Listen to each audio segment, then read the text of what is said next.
Gazing upon our world from a distance, it appears peaceful and calm. But the reality is far different. The repercussions of climate change are approaching us all, and we all contribute to this impact.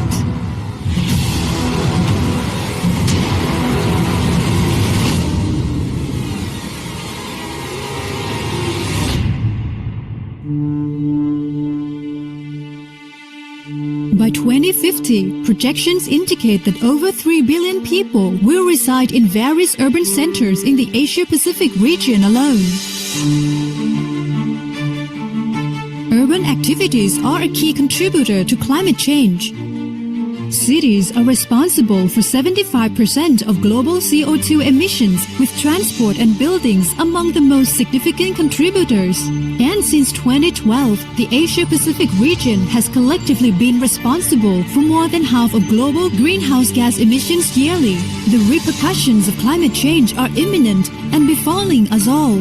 Several Asian countries are among the top 10 countries most affected by climate change, with the Philippines ranked the 4th, India ranked the 7th, and Thailand ranked the 9th.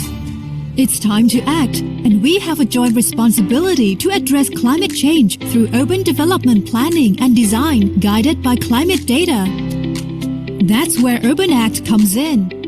Urban Act, or the Integrated Urban Climate Action for Low Carbon and Resilient Cities project, is a regional project that aims to support the transformation towards low carbon and resilient urban development and contribute to implementing each partner country's nationally determined contributions and the Sustainable Development Goals.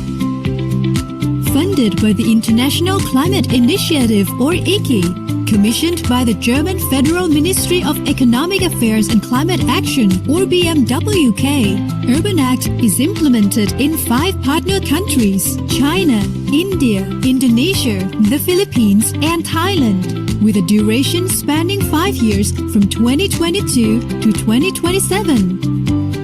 We aim to achieve 4 critical outputs.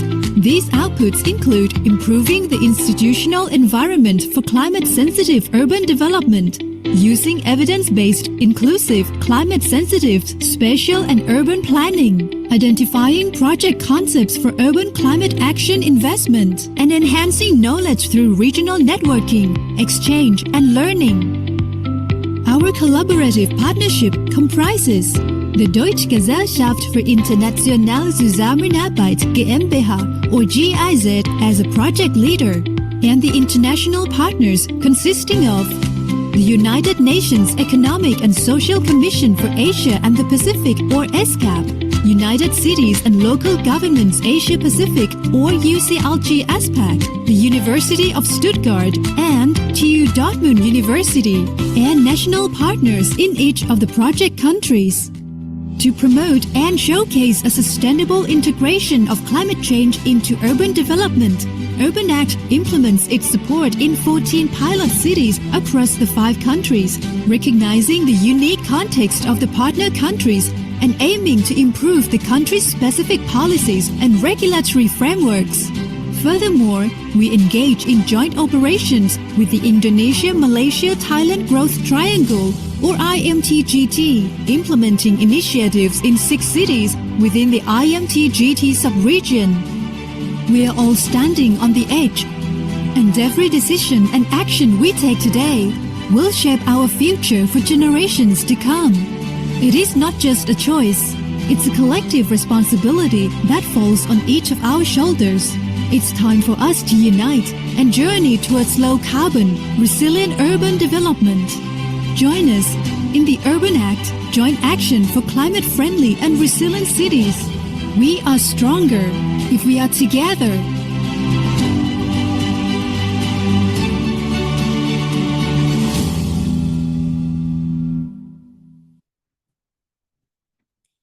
A very warm welcome to all the participants for today's webinar of Climate Conscious Cities Urban Act webinar series. The title of this webinar is Innovative Land Use Tools for Building Climate-Ready Cities. I am Ashita Sharma, Cities and Climate Change Technical Advisor at ESCAP.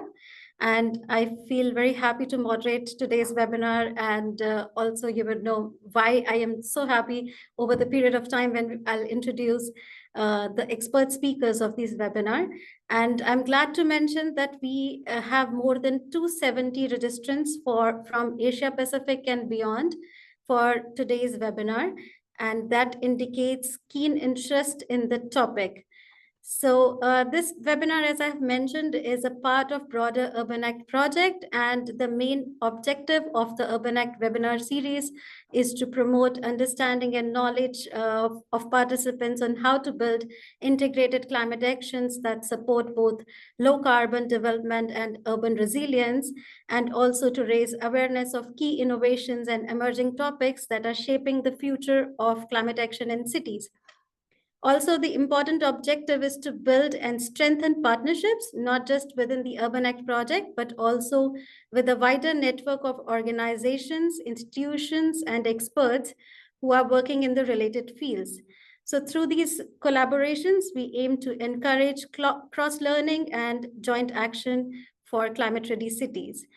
So lastly, this webinar series provide an opportunity to showcase best practices, key learnings and innovations from Urban Act project itself, and by sharing these experiences with the broader audience. So moving ahead with today's webinar, as the participants would have noted that during the registration process, you were asked to raise the questions that you would like to learn or hear in this webinar.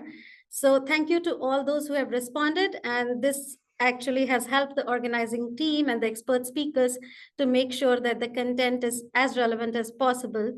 And these questions also fit our intention to deliver these webinars as practical sessions, which are driven by the input from our participants. So before moving ahead, some housekeeping remarks. So these webinars are recorded and will be available online with slides and also the webinar summaries, which will be available post this webinar. So also feel free to use the chat box for the interaction among the participants, but for raising any specific question, please use Q&A function to write the questions to the expert that you want to address. And participation certificates will be available once you fill the survey feedback form, the link for which will be shared in the chat box later during the webinar. So it is now my pleasure to welcome you all again to today's webinar on innovative land use tools for land use tools for building climate-ready cities. And as we know that as cities are facing increasing challenges from climate change, there is a growing need for practical and forward-thinking land use strategies that not only reduce emissions, but also enhance urban resilience. So in today's session, we will explore innovative tools and approaches that support integrated spatial planning, helping cities transition towards low carbon and climate adaptive urban environments. We are joined here by experts who will share their insights, practical experiences, and emerging practices on this topic. And it is my pleasure to now welcome Professor Berkman, Director, Institute of Spatial and Regional Planning, University of Stuttgart. And before I hand over to Professor Berkman, I'm reminded of a particularly insightful webinar we hosted last year on the topic, climate-sensitive urban planning, challenges, opportunities of setting the right frameworks for climate action, which was part of Urban Act Webinar Series 2024. And following the dynamic discussion and during that webinar, we have developed a policy brief on multifunctional land use for climate-sensitive urban planning with University of Stuttgart and also TU Dortmund University under the framework of Urban Act project. So here I invite Professor Berkman to share his insights on the policy brief and also other innovative tools for climate-sensitive urban spatial planning. Over to you, Professor Berkman. Thank you very much, Ashita. I guess that you are sharing the presentation, right? That's good. Yes. Yeah, thank you very much for participating. It's nice to see that we have participants from Asia, like Philippines, India, but also from Africa, and even one from Finland, where it's actually quite cold, I would say. But I will talk a bit about heat and also about the opportunities to use informal and formal planning tools to strengthen climate-ready cities. If you would go to the second slide, please. One of the, I think, important entry points also for the IPCC, the Intergovernmental Panel on Climate Change, was that you can look at the hazard side, so flooding, heat, or storms. But at the same time, it's important to understand for cities what is exposed, who is exposed, maybe also when people are exposed to heat. And similarly, to look at data that tells you something about vulnerability. So what are differential negative impacts, potential negative impacts on different groups, who can better cope and adapt to certain hazards, and what are, for example, also here priority areas or profiles of cities. And here we are very grateful to work within the ERMAC project, also with cities like Bacolod in the Philippines, but also Panaji in India, for example, as well as in Thailand, Chiang Mai. But my colleague from Thammasat University will go in depth into this. Next slide. We already mentioned, or Ashita mentioned, that there's a, I think, interesting and inspiring policy brief also from ESCAP. For example, a recommendation to empower subnational actors. Definitely the national level is quite important, but it's also relevant, particularly for different city sizes, for different city typologies, to develop subnational concepts. And here subnational actors are quite key, and also capacity building at the subnational level, because often a city is also depending, for example, on the hinterland in terms of flood reduction, flood risk reduction, or heat stress buffers. In addition, for example, there's also a recommendation to better connect or recognize the need for optimizing land energy transport nexus. So here, for example, in the city of Bacolod, we work together with the city, but also local LGUs to think of how to design a future bus network that would try, or that would enable the city to reduce emissions from transport, but at the same time to provide green spaces, for example, for buffering heat and for providing pedestrian routes through the city. In this regard, you see at the lower level here, lower arrow, some planning approaches. I think it's important on the one hand to have guiding principles and recommendations, but also to translate that into this context conditions of a country, of a city, and to ask what kind of tools are needed. And here, formal and informal tools are quite important.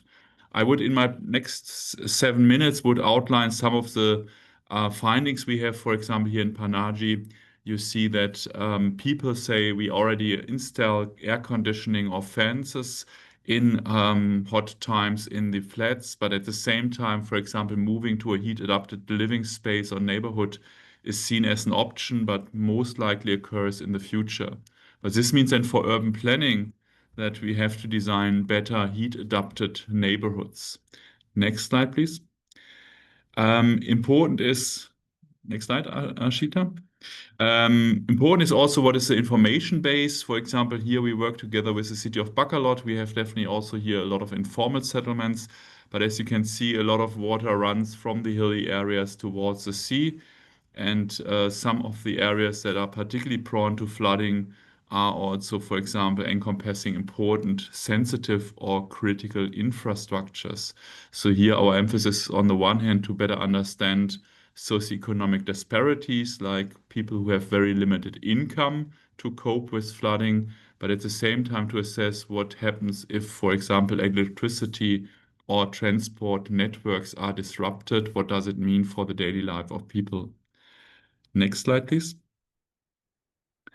In this regard, I think it's important also to try to bridge both areas and or domains of action. On the one hand, mitigation towards a CO2 natural or neutral city, but at the same time to consider also adaptation goals. And to a certain extent, some adaptation goals, particularly against or towards heat stress or flooding or heavy precipitation, can have benefits for both for mitigation and adaptation.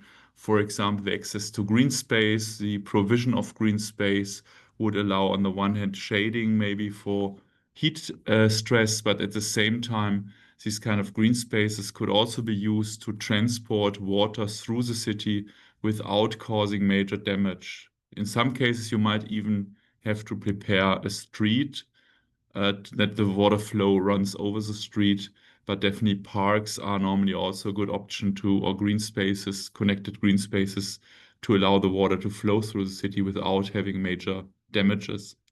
In addition, you see, for example, a city of short distances, multifunctional land uses can help. Then you're not dependent on traveling a lot of distances where you might have a disruption due to flooding, or where you might be exposed heavily to heat stress in a bus or train system or by feet. So here short distances can also buffer or help to mitigate, but also adapt. Last remark on this slide, in the lower right part, you see planning tools and data.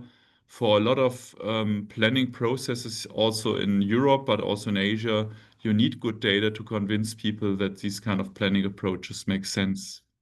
Next slide. In this regard, I would like to outline briefly a climate atlas we just published also here with the regional and the city in the area where I'm working here in Germany. And you can, for example, see that we try to model or show how was the climate in the last 30 years, but how also does the climate develop within the next 30 to 50 years. And you can just use a cursor on the computer to somehow compare the light yellow situation 20, 30 years ago, and now the future, which will be much hotter, particularly, for example, in so-called depressions. Next slide, please. This atlas allows us to actually then also digitally to combine, for example, climate data, but also to provide guiding maps where to not build or where to potentially improve the green space situation, or where to, for example, improve access to green space for inhabitants. And we looked, for example, at pluvial flooding, not normal river flooding, but heavy precipitation flooding, and, for example, the vulnerability of people and the vulnerability of critical infrastructure. Next slide, please. Some examples, just briefly, for example, you see here's a darker gray part that is in urbanized areas where you have a lot of settlement spaces, and the red parts within the settlement spaces are those where you have to prioritize adaptation to heat stress, because these areas are getting very hot and you have a high number of population living there. Next slide, please.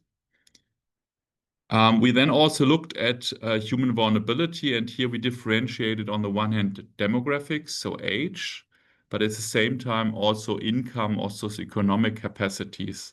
And what is interesting, at least for a lot of European cities, some cities also in Asia, you have a younger population in the city center compared to the periphery, to the parts around the city. And therefore, for example, you see more brown colors in areas that are more distant towards the city center, which is in the map in the center where you have a lot of gray or purple colors. And these purple colors indicate it's more about residents, socioeconomic conditions. The brown colors indicate you have here higher vulnerability due to demographic conditions. Next slide. In this regard, the overlay helps us, for example, to identify, even within very hot areas, priority areas for intervention, for example, improving the housing conditions, improving the green spaces. And this is also then important to do it at a city regional scale, because a lot of cold air streams, a lot of green space needs to be connected to the surrounding part of the city and not just within the city. Next slide. Nearly last slide, it is also important for us, I would say, is that we are not just arguing you need to adapt, but you can also have multifunctional land uses. On the one hand, nature protection, but also recreation, so that you provide people with an attractive landscape within the near vicinity of a city, or near a city is quite important, or in a city is even better. And here you see an example where you have then flood retention, you have ecological improvements, you have biodiversity, but also recreation for persons who are normally living in a city with quite dense buildings. Next slide. Now I would try to close my presentation with final remarks.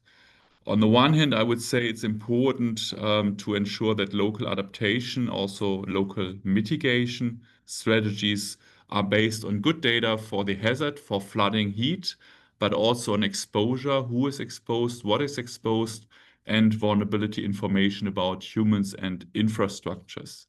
Secondly, I would say it's important that we strengthen this synergy.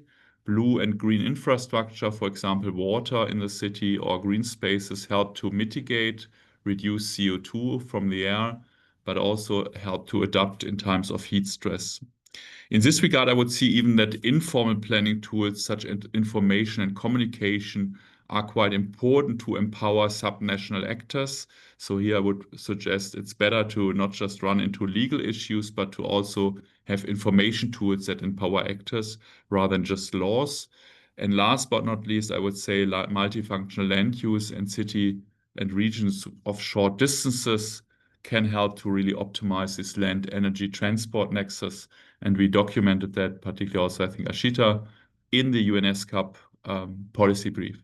Thank you very much for your attention, and I'm happy to receive some questions if there are questions. Thank you. Thank you, Professor Bergman, for sharing these valuable insights. And I agree that there is a need to strengthen the adaptation frameworks, especially focusing on blue-green infrastructure. And also, you have rightfully pointed out on the importance of data, which is required for climate-sensitive spatial planning. And thank you for highlighting the social vulnerability aspects as well. They are particularly of great importance for our region. And yeah, the multifunctional land use, considering both biotic and abiotic factors of the environment, is definitely a very important strategy for climate-sensitive spatial planning. Thank you for highlighting all those points. I'm sure there would be many questions from our participants.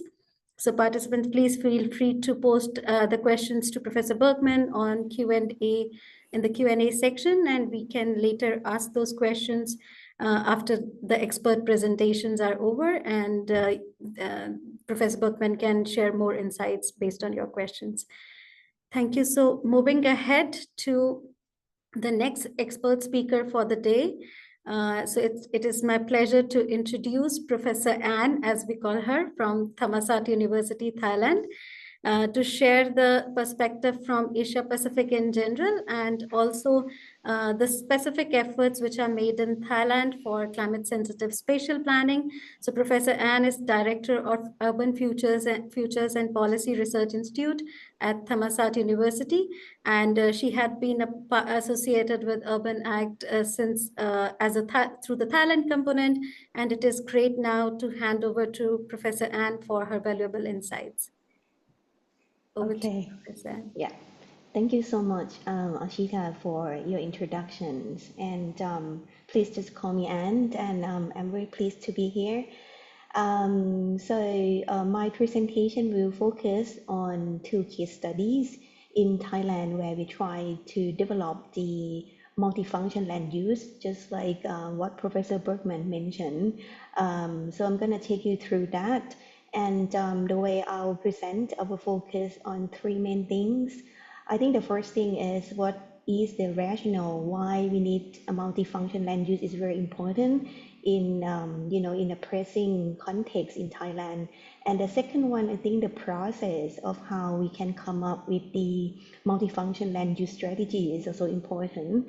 And the last part maybe a little bit on governance, that how we bring different actors to share the same visions and make it happening. So can we move to the next slide, please? Okay, so as you can see from this slide, you can see that we have Thailand National Adaptation Plan or NAP, and the map that you see on the slide is the risk map for human settlement and security sector. So you can see that the red area is where it's exposed to risks or more sensitive to risks than the other areas. So Thailand are actually experiencing layer pressures. Not just chronic flooding, but also heat and also housing insecurity and also infrastructure deficit like mobility gaps. So in our context, traditional land use or single use no longer works. So I think multifunctional land use provide a practical pathway to climate-sensitive spatial planning, and is also socially inclusive and environmentally intelligent as well. So next slide, please. Yeah, the first case study is a very large scale, regional scale of Lower Chao Phraya River Basin, where we work closely with Community Organization Institute, which is the housing agency, irrigation department, Ministry of Interior, where they take action about the land and the local policy. Next, please. So, okay, as you can see from the slides, these are three key points that I like to highlight. Our first case in Lower Chao Phraya River basins, after the 2011 flooding, Thailand have a very big scale flood protection policy, like building dike, widen the canals, as you can see from the second picture. Like the existing canal maybe like 20 to 40 meter, but the project need to widen by 60 meter, 100 meter. So that actually risks displacing thousands living along the canal edge. And most of them are informal settlements. So these community actually face compounding risks like annual flooding, exposed to higher temperature, insecure tenure security, and limited infrastructure as well to access to the main street, for example. So our response focused on two pilot sites, as you can see on the left bottom map. The first site canal is Klong Twi Watana, and the right canal is Phra Ong Chao Chayanuchit, which stretch across like 4 province, where we combine different mappings, exercise like risk mapping, on ground land audits, and also we do community consultation as well to co-develop place-based, nature-based solutions that may help reduce the risks of flooding after building the dike and maybe promote a long-term strategy like livelihood. How can they adapt their livelihood after the construction of flooding, things like that, and also building housings. But the real innovation for us was in the process. We're facing spatial constraint, right? Very limited land available on the public land. So very narrow right of way shape what was possible and not possible. And also design strategies were modular, with the NPS and modular to their different categories and align with lived reality of what kind of jobs they are working on. Do they use like natural water or they work outside the community, things like that. And also green walkways, pocket wetland, food garden were tailored to each site as well as the land use strategies. So most importantly, we also work across institutions because, in our context, land governance is a big issue. These canal sites stretch over provinces. We have to work with the land use inconsistency in terms of what can be built and not built, and also the landowner are different. So we work with CODI, Housing Agency, and Royal Irrigation Department, and landowner and local communities. So for us, governance tools includes participatory land audit, working groups, and joint scenario design. So I think this is where multifunctional is not just spatial, but also institutional as well. Next slide, please. Yeah, the second project is our familiar one is with Urban Act, and I would like to focus on Phuket. Next, please. Okay, so I think the framework is very important to really come up with the multifunction land use strategy. So this diagram illustrates how Phuket multifunctional land use strategy is designed to build low carbon and climate resilient futures. So we begin with integrated planning, connecting land use, transport, and resource system to manage risks like flood, heat, and transport disruption, like in the case of flooding. From there, climate risk data drive evidence-based planning, design, and design intervention into a mobility or urban design strategy on the ground, supporting by inclusive institution and co-design local solution with local government. Example include EV compatible corridors, blue, green, gray infrastructure retrofit, just like Professor Bergman was saying. So this cycle really help us achieve not just climate resilient strategies, but longer and broader goals like inclusive and sustainable cities. Next, please. Okay, this is a map from Thai Met showing you a climate assessment and analysis at vulnerability and monitoring areas. So these actually have implication for us to really, start talking about multi-function land use. We work on two main pilot sites. You can see the Phuket is the island city. On the bottom right is Vichit municipality. Is a fast-growing urbanized area and still face high historical flood risks. So this actually justify us to use the co-benefit of land for Sponge City and blue-green-gray corridor strategy, which I will tell you next. And another pilot site on the top of island, as you can see, Mai Khao is in Talang district, may face increasing rainfall trends, require early planning intervention, even if flood events are less frequent than Vichit area. Next slide, please.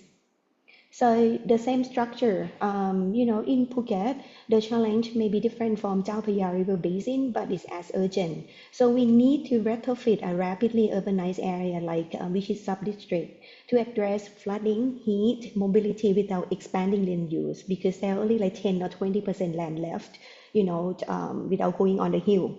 So Vichit sub-district to address flooding and heat mobility, our approach was to develop a multifunctional planning framework on three pillars. The first one is the Sponge City overlays, so to absorb runoff through bioswale and permeable paving as well. And the second one is blue-green-gray infrastructure corridors, where we link roads and blue area and double ash flood absorber and shaded transit route for a more walkable city, things like that. And the last one is heat resilient design, like tree canopy zoning, greening in a dense urban area. So each intervention serves at least two or more functions. So for example, a detention park is both for flood buffer and public space. And the green EV corridors manage runoff, reduce emissions, and also improve walkability and mobility nodes and connectivity. So I think Phuket show the multifunctional land use doesn't always start with space. Sometimes it starts with system integration as well. Next slide, please. Okay, so I think these two cases share a key insight.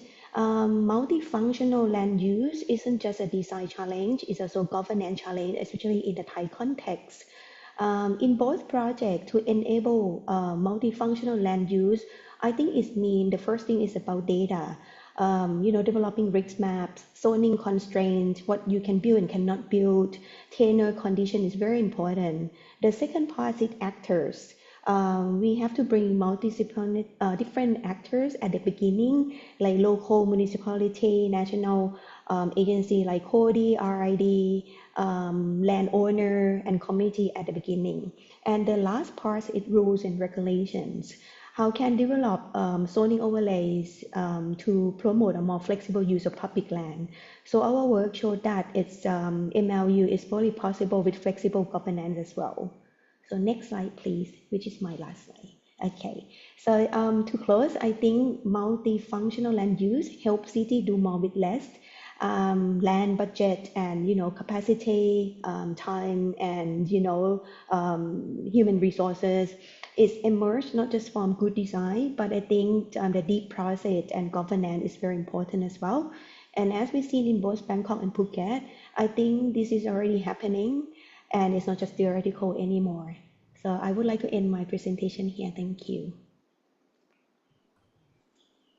Thank you, Professor Ann. Thank you for sharing your insights. And yeah, you have rightly highlighted that this is a governance issue as well. And it is important that for the entire Asia Pacific, I think that it is important that the governance aspects are also taken into consideration when we are planning the strategies for multifunctional land use. And from both the presentations, I think that it was very clear that the data plays a very important role while we are having this, while we are planning the climate sensitive or multifunctional land use for climate ready cities.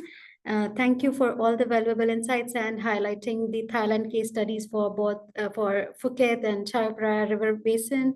They are great examples for many of our peer cities to learn from. considering they might have similar impacts in their cities. So thank you again, Professor. And I'm sure there would be many questions where we would move ahead, but I would also like to share with the participants that typically within the framework of our webinar series, we have a city level intervention, which highlights the role of cities or the perspective from the city side on a particular topic. But probably the impact of climate related disasters is evident not just on cities, but also on our webinar series this time. And for today's webinar, we actually invited the city of Santa Rosa from Philippines to share the city level intervention. But unfortunately, the city could not participate because of 3 consecutive typhoons which struck their city, and hence they are currently occupied in providing the emergency response and recovery to the people in need. So I think this incident is further highlighting the need of developing urban resilience within the Asia Pacific. So with this, we can now move on to Q&A session. There are several questions which we see in the Q&A chat box, and there are a few which have already been answered, but maybe we can elaborate more on that. But maybe we can start with the question to, I understand it is probably to Professor Berkman, that if ESCAP tool for local climate atlas is available to use by all, or means it is open source and the information can be utilized. And also if you want to elaborate more on this tool. Yes, thank you very much, Shita. Thanks also for the questions. Maybe one more remark to one earlier questions I already answered via the chat, Q&A chat. I think the density topic is quite interesting. From our understanding is the availability of green space in more dense cities through the public quite important. I doubt that a model would help where you have a very sparse or sprawl-oriented city. Then you have a lot of additional travel time between work and home, and you use a lot of space and land, and therefore dense cities are definitely useful to a certain extent, potentially not a density that is overstretching everything. But if you have a dense city, then a lot of people don't have an own garden or don't have a private garden, and therefore then the provision, maybe even goals for the provision of green space in a dense city are important. Actually, also that brings me to the ESCAP tool. We can show with the ESCAP tool that a more dense but precise urban development in the region is more appropriate for heat buffering, for buffering heat, as well as for trying to reduce heavy precipitation risk, because you can concentrate an urban development on specific places. At the same time, you keep green spaces open where water flows or cold air streams could take place. The tool is actually with the regional planning authority. They operate in German, so the tool is available to everyone, but actually it covers only the region of Stuttgart a bit more. And the modeling behind is quite data heavy, so you can zoom in it quite a lot, but I'm happy to share the link. Unfortunately, it's in German, so I'm not sure whether ESCAP or DAD provide German courses, but in general, I would say it's interesting. Maybe you jump through a little bit some of these features, and you can click on whatever, the vulnerability layer, the heat layer. You can compare things, but the last remark is a digital tool, and therefore also the programming was quite time-consuming, with a lot of interactions with the end users, because it should or will be used also by regional planning authorities and urban planning authorities to approve and comment on land use plans. So it's a very concrete use case, or there are very concrete use cases. The development, for example, took around 6 years. So it's nothing which you create over the night. It took quite a long time, but it has nice features. It has also storytelling, so you move through a text, and then also, if you go further into the map, then the text changes, or the maps are changing when you read through the text.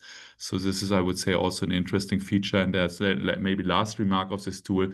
You have some maps that give you an overview, but you have also a kind of library. When you click on certain terms, you get an explanation how is whatever term heat stress defined in legal conditions or in terms of the weather service. So you have different layers where you can use this kind of argumentation and background documents, for example, for formal responses to development plans of municipalities in the region.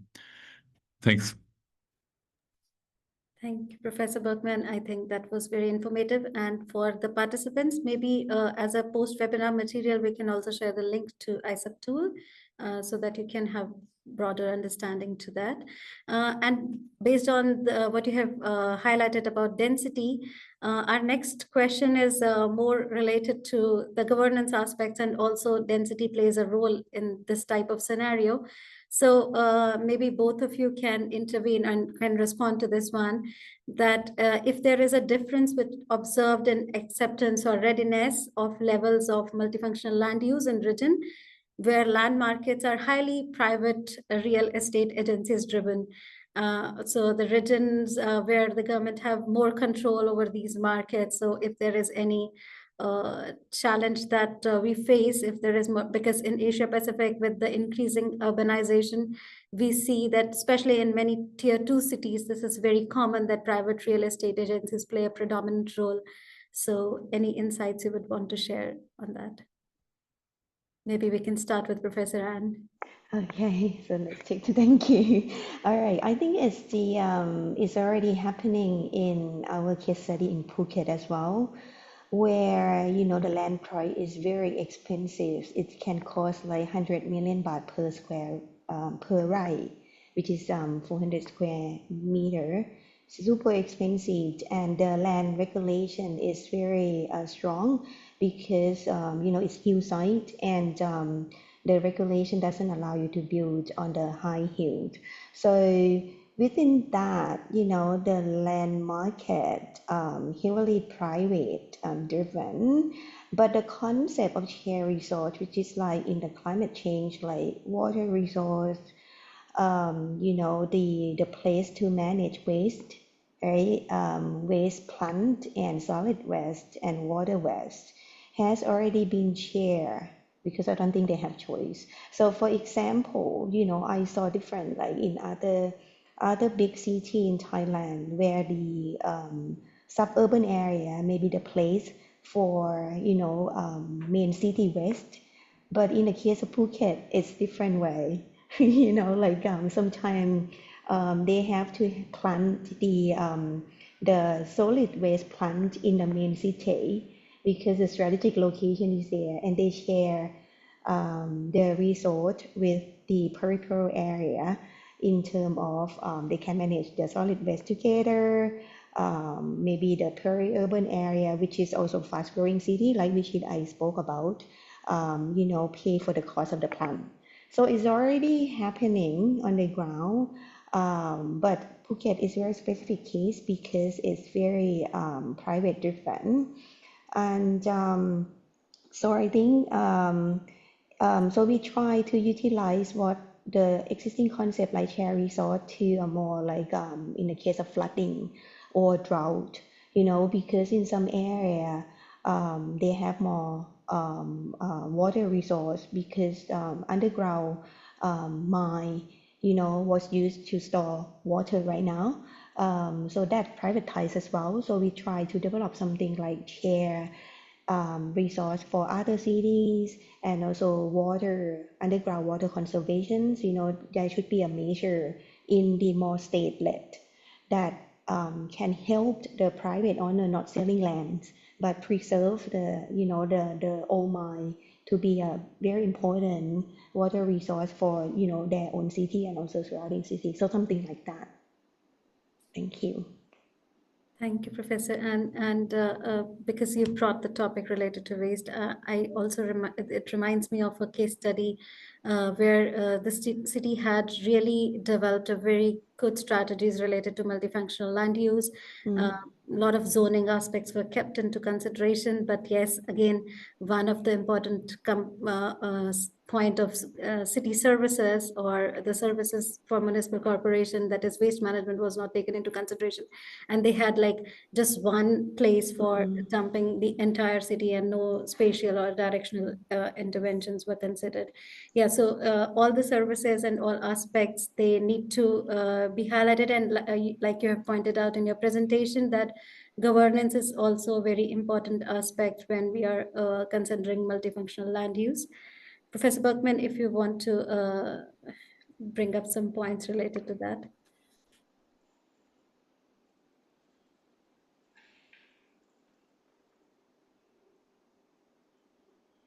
I think you're muted.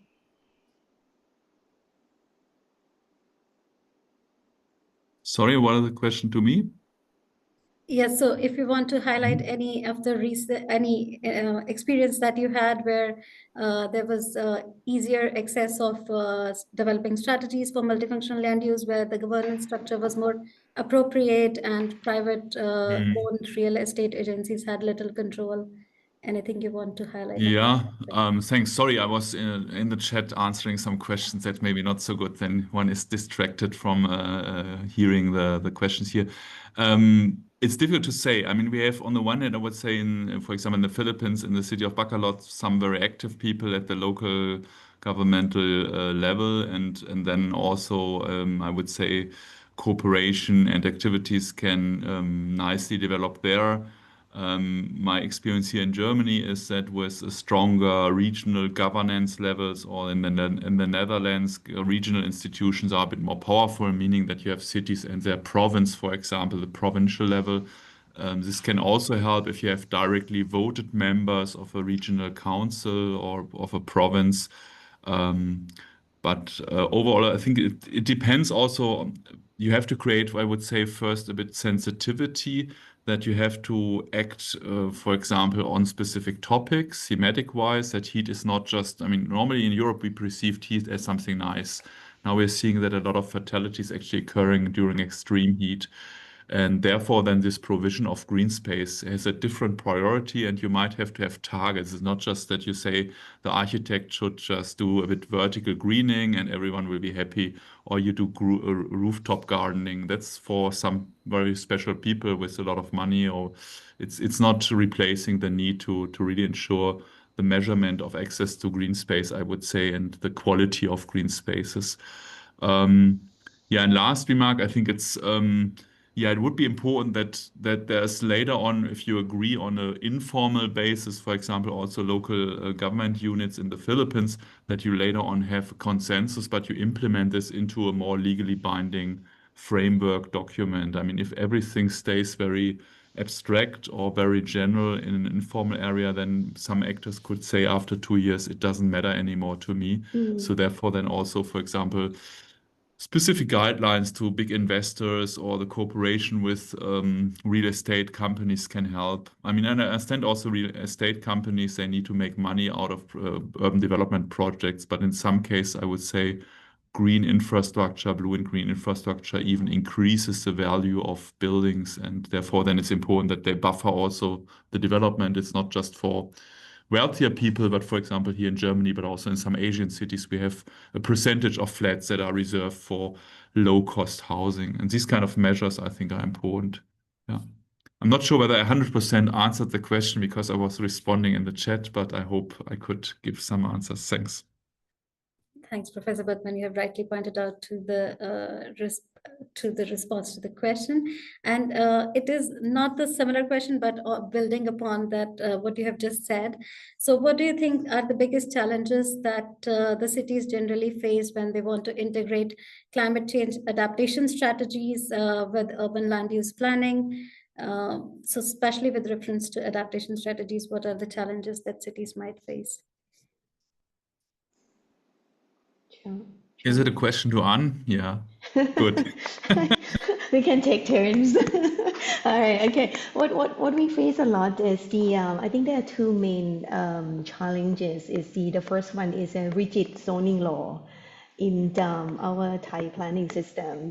That doesn't always allow mixed function or evolving use, like is adapt enough. as the time goes by and the use need to be changed. So the very rigid internal process on the use of land, that's the main challenge. I think the second one is, I was very amazed by Professor Bergman, Climate Atlas. For us, we still lack of the climate service that at the scale of land use planning, city planning. So it's very difficult to overlay, large scale climate model, which is maybe larger than Phuket itself, in terms of the parameters into the land use that have to connect with people, infrastructure, and building or projects. So I think that's also another challenge about the climate service that can be utilized for land use planning or even climate atlas, like Professor Bergman was showing about you can test different measures, because climate evolve over time, right? So the measure maybe need to be adaptive as well. So I think that's two main challenge. Thank you, Professor Ann. Thank you for highlighting those two main challenges. So another interesting question that I see, it is especially asked to Professor Bergman in the Q&A session, that does air-conditioned units contribute to urban heat island effect? And can greenery help to mitigate it to some extent? Yeah, what we normally see is that a higher percentage of air conditioning, particularly in dense cities, increases the outdoor, so the heat in the surrounding environment of these buildings. And in some cases, it also warms up the city. Whether it heavily increases the urban heat island effect might be a little bit different. I mean, definitely there's a heat island. Normally, we speak about the heat island when we have the measurement of temperature potentially during the night. Then the heat island effect is more clear because it's often the inner city where a lot of heat is stored in the physical environment or in the physical building structure. During the day, you might have heat islands that are also in the periphery where you have, for example, big shopping centers, a lot of sealed surface, and the direct solar energy warms up the space so much. But the urban heat island would particularly mean the night temperature. I mean, definitely you have also air conditioning a lot of in the night, therefore it contributes potentially to the urban heat island effect. But I would say in general, a lot of air conditioning in dense urban environments contribute to heat in the city, whereas heavily contributes to the urban heat island effect is a bit depending on the measurement type of the heat island. Thanks. Yeah, and also, of course, greenery can some extent, if they're planned right, so urban green spaces, they can potentially help to mitigate it to some extent, the heat in general, but yeah.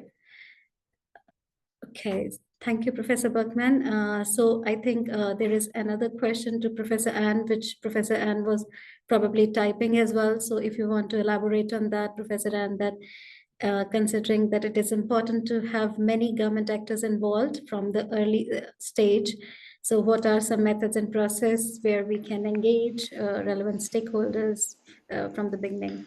Yeah, thank you. I didn't have time to type down, so let me answer here instead. I think, for us, like most of the local government leader may not have the clear concept about climate change yet, like, or whether or not the city can have any action towards climate change. They may think that their local action, like managing, annual flooding or periodical flooding is enough. So I think we have to be strategic about that.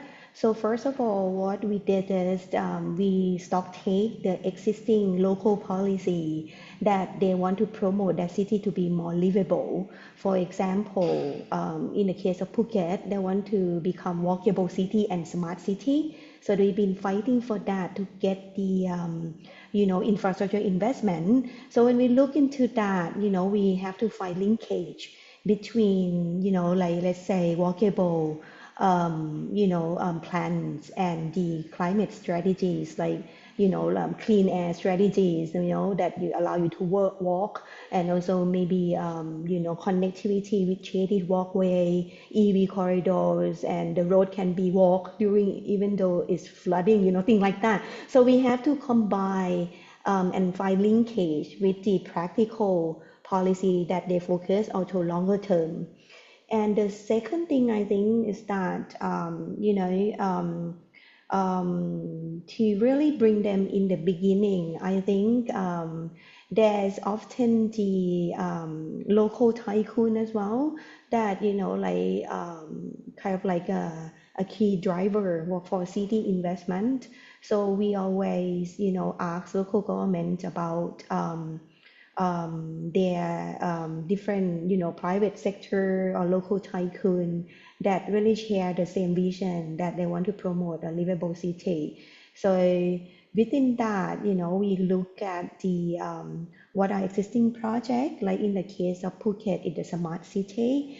And we look in terms of like what are the pain points, that why they cannot develop smart city. So it was clear to us that, the zoning and the planning sometimes is not flexible enough for, the private investment. So it's not just a win and lose scenario, but we try to, achieve the longer term of climate strategy, as well as, get a buy-in from local and more practical policy, and also maybe existing investment strategy from the local tycoon and community as well. Thank you. Thank you, Professor Ann. I think looking at the time, we can take quickly 2 more questions, which I feel are equally important. And feel free to whosoever, because they are more generalized. So one is more on that if there are any impact assessment or MRV methods that one can follow up for MLU planning projects, and to report the success or to report the lessons learned from the project. So anything you want to highlight on any monitoring, reporting, and validation methods for multifunctional land use planning?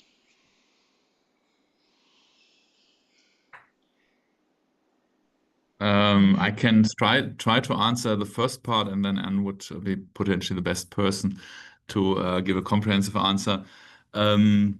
I think we have sometimes a challenge that we don't monitor too much what actually happened after 5 years of the implementation of an urban development project. Often once it's approved, it's the final stage.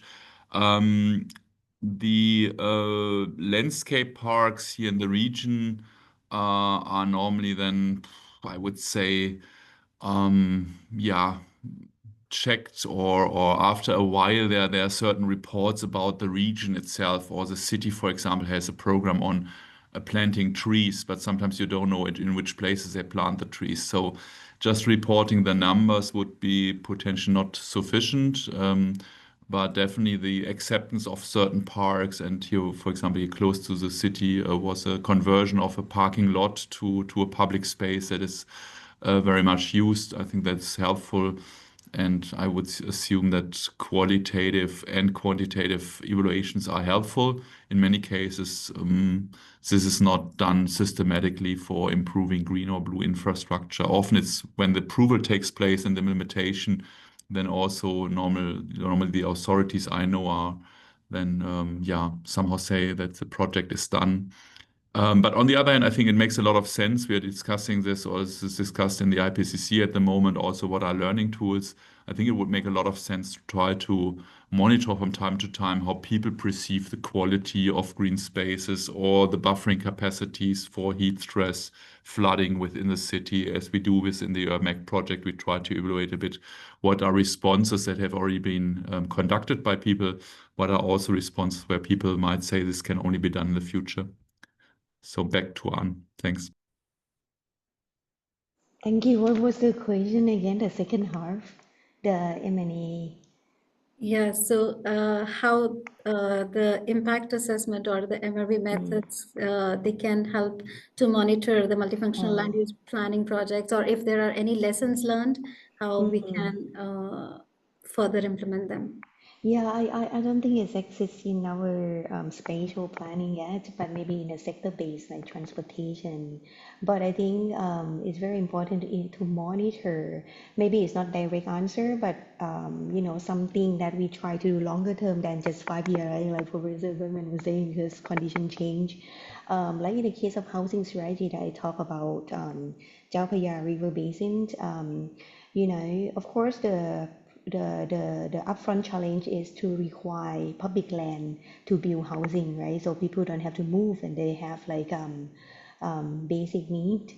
But the story doesn't stop there because long-term monitoring about how they can have a livelihood.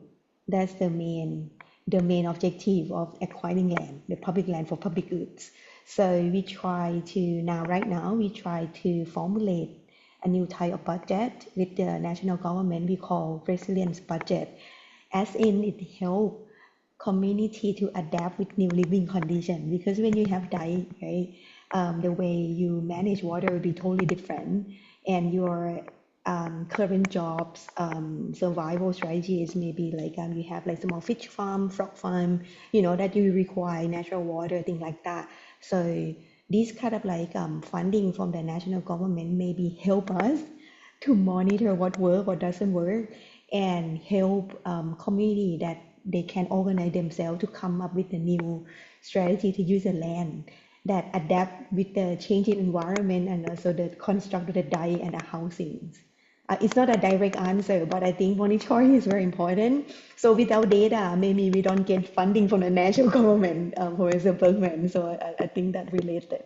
Thank you. Thank you, Professor Ann and Professor Berkman, for highlighting the importance of monitoring. One last question that we would take here is actually very relevant to the current situation in Philippines, that in light of what has happened in Philippines recently from the typhoon, so any remarks that you would want to suggest that how the Philippines can adapt or implement the climate resilience in the urban planning approach to elevate, to reduce the detrimental effects of natural disasters such as flooding from typhoon. I think we can have closing remarks from both of you on this point. So Professor Berkman, over to you. Yeah, difficult to close it, but definitely I would say the flooding and also yeah, recent storms, Yagi in China that also impacted a lot of Asian countries show that we have to be that we have to speed up the level of preparedness, adaptation, and that early warning systems, etc., are important. But we see also the actual need to really modify and integrate these kind of challenges in urban development because just warning systems alone wouldn't help. And I think that is also here, I would say, an important opportunity for us. It's also nice that so many people here from outside in Asia, but also from Africa, actually connected to this webinar. That might be a good sign that people are interested in the topic and that the exchange of concepts might help to promote these changes. Thank you very much. Thank you, Professor Berkman. Professor Ann, any remarks from your side? Yeah, yes, thank you. I think when we try to localize like large-scale resilience strategy to on the ground, I think there are existing maybe coping strategies from the local communities, but sometimes it's organized, sometimes it's not organized. So I think that if we can strengthen or have a more systematic dialogue with local community, like whether their existing coping strategy can be adaptive for the future change. I think that's very important because I saw a lot of case study, but it's not systematic yet. So the problem sometimes lies that, when the large scale project or the top down policy came to the local area, it doesn't match with what they can do and what cannot do. And sometimes it's minimized their coping strategy. So I think, like Professor Bergman was saying as well, the warning system may not be enough, but it will be very important to rely on the local training about working directly with the local community as well to help bridge the gap between the large scale warning and also what they can see on the ground. And I heard that from the Department of Disaster Preparedness in Thailand themselves that, they cannot just do the warning system. They have to work with people as well. So I like to end my thought on that. Thank you. Thank you, Professor Ann, and thank you, Professor Workman. So I think with these points, we can close today's session.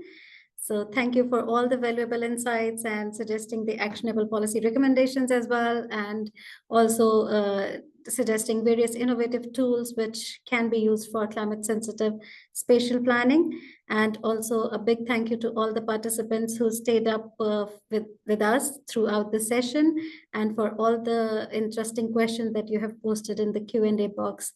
Like you can see on the screen, you can receive the certificate once you fill up the feedback survey. Also, you might have received the link to the policy brief in the chat box. You can check that link and you can further read the policy brief in detail for the actionable policy outcomes, policy recommendations. Thank you, everyone. Thank you so much. Special thanks to Professor Berkman and Professor Ann. Thank you, everyone. Thank you. Bye. Thank you.